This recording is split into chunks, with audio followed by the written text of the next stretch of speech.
नमस्कार, मैं हूँ रचना रावत और आप देख रहे हैं उत्तराखंड खबर।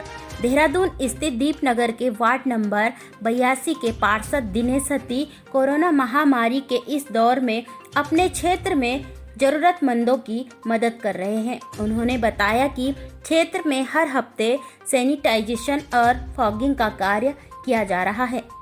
ज़्यादा जरूरत होने पर छोटी मशीनों से भी छिड़काव किया जा रहा है।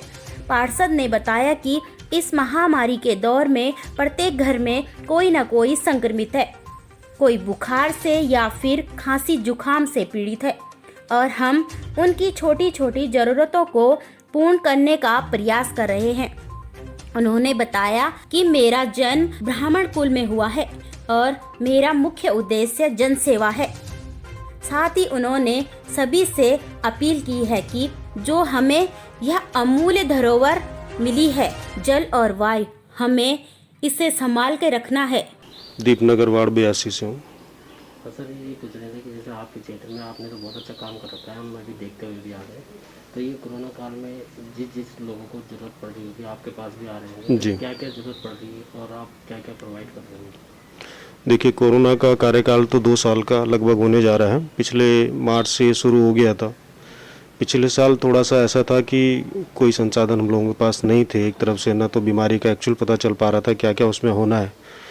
तो पिछले साल तो बहुत ही ज़्यादा स्थिति थी। उसमें हमने बल्कि 50-60 दिन जो है मोदी किचन के नाम से लोगों को खाना बना के, बगल में सारा देवी स्कूल है, उसके माध्यम से लोगों को 1500 पैकेट हम खाना रोज़ डेली भिजवाते थे। उस दौरान सबसे ज़्यादा समस्या वही थी, भोजन की।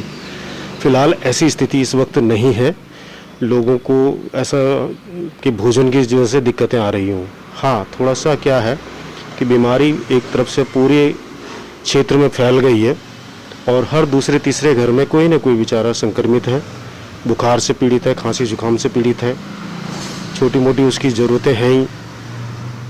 नगर निगम स्तर पर हम लोग अपने स्तर पे जो माननीय महापौर की वजह से सैनिटेशन हर हफ्ते हम लोगों का होता है टैंकरों के द्वारा।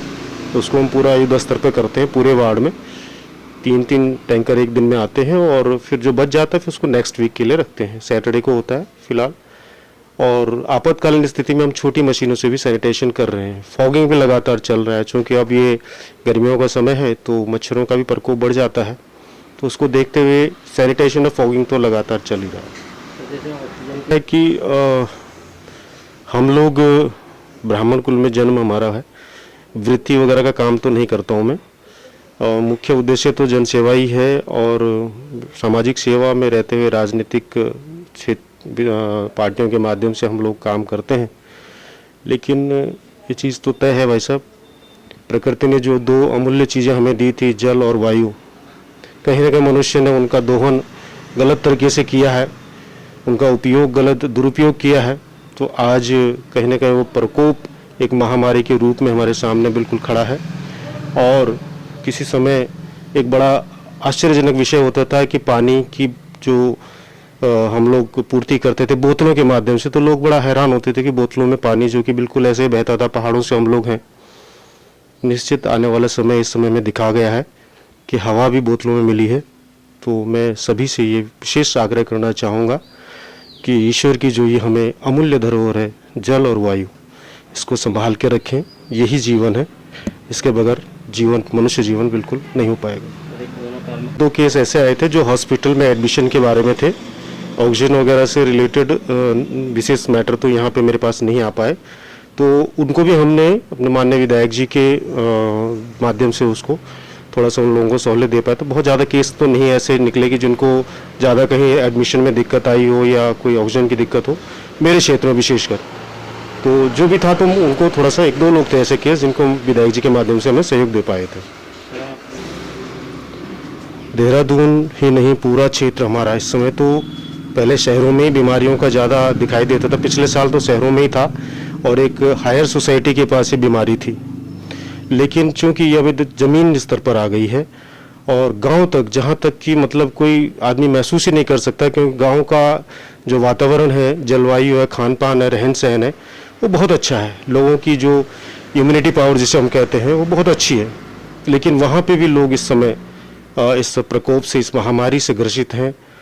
चिंता का विषय थोड़ा सा है। देहरादून में तो हम लोग बहुत कुछ संभाल पा रहे हैं, बहुत संसाधन हैं यहाँ पे, लेकिन विशेष रूप से जो पहाड़ों में है, एक कहीं नज़दीक पे कोई दवाई की दुकान भी नहीं होती है। वो जो डॉक्टर्स हैं, कुछ बंगाली डॉक्टर हैं, कुछ सरकारी डॉक्टर होंगे, इन्हीं के हाथों में सारा समाधान है। दवाइयों के इन्हीं के माध्यम से कुछ पुलिस प्रशासन वगैरह वहाँ पे पहुँचा पा रही है। लेकिन विशेष हमारा इस समय जो फोकस हमारा ध्यान देने का होना चाहिए पहाड़ों में, गांव क्षेत्रों में, जहां दूर दराज तक कई किलोमीटर तक स्वास्थ्य की व्यवस्थाओं की उपलब्धता नहीं है। मैं सभी से इस समय निवेदन करूंगा कि संयम रखें, धैर्य रखें, बेवजह घबराएं नहीं। ये एक समय है, बुरा समय है, गुजर जाएगा बहुत, लेकिन थोड़ा सा हमें सावधानी रहनी होगी। हमें मास्क का उपयोग, जैसे भी गाइडलाइंस हमें दिशा निर्देश सरकार या शासन प्रशासन के माध्यम से मिलते हैं, उनका पालन करते हुए हम रहें और खुद को भी बचाएं, दूसरों को भी बचाएं। जीवन अमूल्य है, मनुष्य जीवन बार बार नहीं मिलने वाला, तो विशेष ध्यान रखें अपना। कैमरा पर्सन प्रदीप भंडारी के साथ किशोर रावत की रिपोर्ट।